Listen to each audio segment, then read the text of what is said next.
It's a question that we kind of explored in our full review, and it's also something we've heard from a lot of users. The question of, if I have the Galaxy S8, should I upgrade to the Galaxy S9?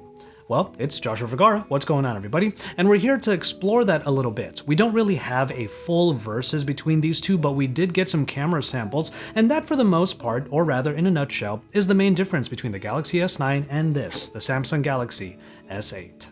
For the most part, there's one little anecdote that I can give that basically sums up most of this comparison. At times when I had the Galaxy S8 and the Galaxy S9 just sort of sitting together, especially when they were face up, I kind of mistook one for the other. Now, as a reviewer, a second glance is pretty much all that's needed for me to figure out which one is the S8 and which one is the S9. Obviously, with the smaller S8s, the main thing you're going to look for is the Fingerprint Reader and its placement. It's a lot better on the S9 this time around, so it's a lot easier to reach as compared to having to reach up pretty high on the S8 and the S8 Plus. Speaking of which, the S8 Plus and the S9 Plus, that's even easier to figure out because the S9 Plus has a secondary lens which pushes the Fingerprint Reader even further down on the body, so it's easier to reach that sensor on that larger body.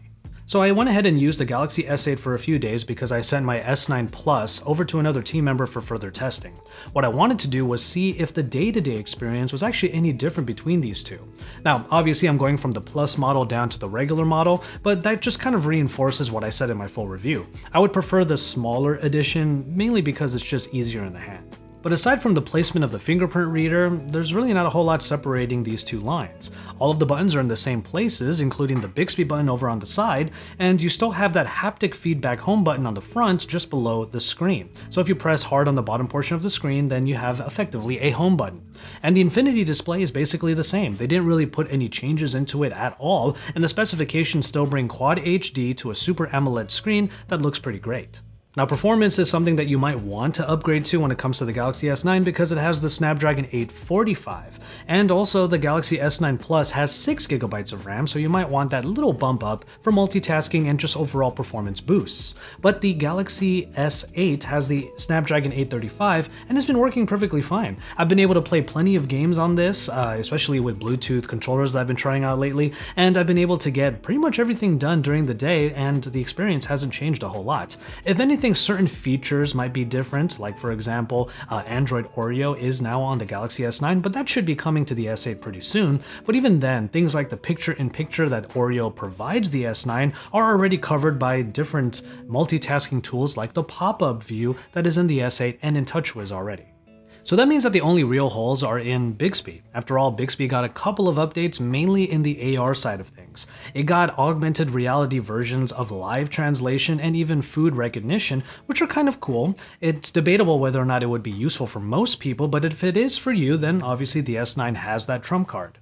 Granted, Bixby does get updated fairly regularly in Samsung's camp, so it may not be that long until you start to see these features come on the previous models. So obviously it's all about this camera, and on the Galaxy S8 it had a f1.7 aperture lens that still did a really good job in low light, but it got even better in the Galaxy S9 with f1.5 aperture, and that's not even putting in all of the hardware enhancements.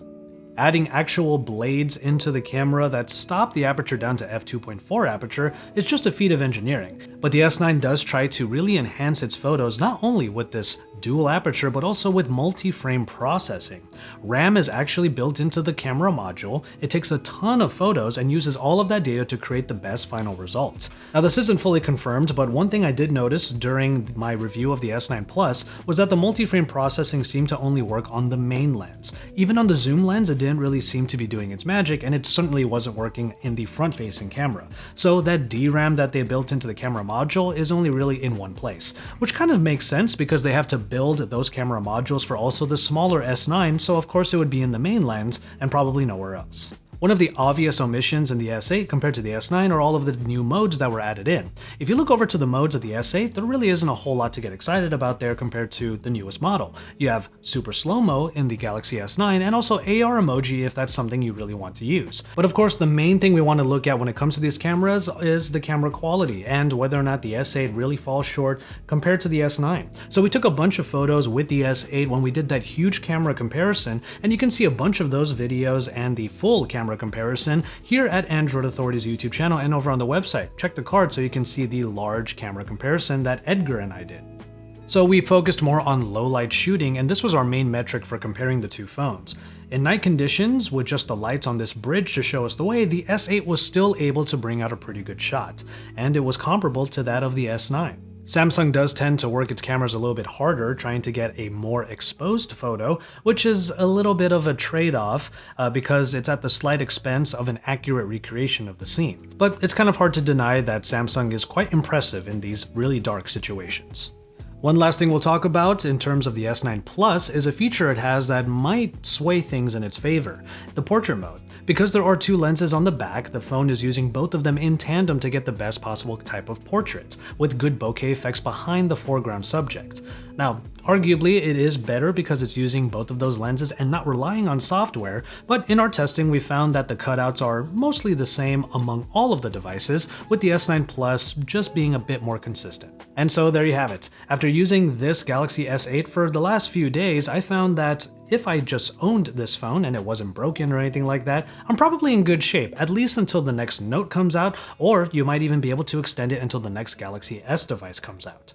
Aside from higher specifications, particularly in the S9 Plus, all of the enhancements in the smaller S9 don't completely change the day-to-day experience. So maybe a Galaxy Note 9 is in your future, or maybe the S10, or whatever they're going to call it in about a year. But until that time, no matter what amount of time you choose, well, the S8 should still have you covered. Keep it tuned to Android Authority for more about the Galaxy S9, maybe a little bit about the Galaxy S8, and you can see the reviews for all of these phones at androidauthority.com and here on the YouTube channel. Speaking of which, make sure you subscribe to our channel and hit that bell on the side to make sure that you are getting notifications for all of our videos. And from there, you can stick around, and remember that Android Authority is, of course, your source for all things Android.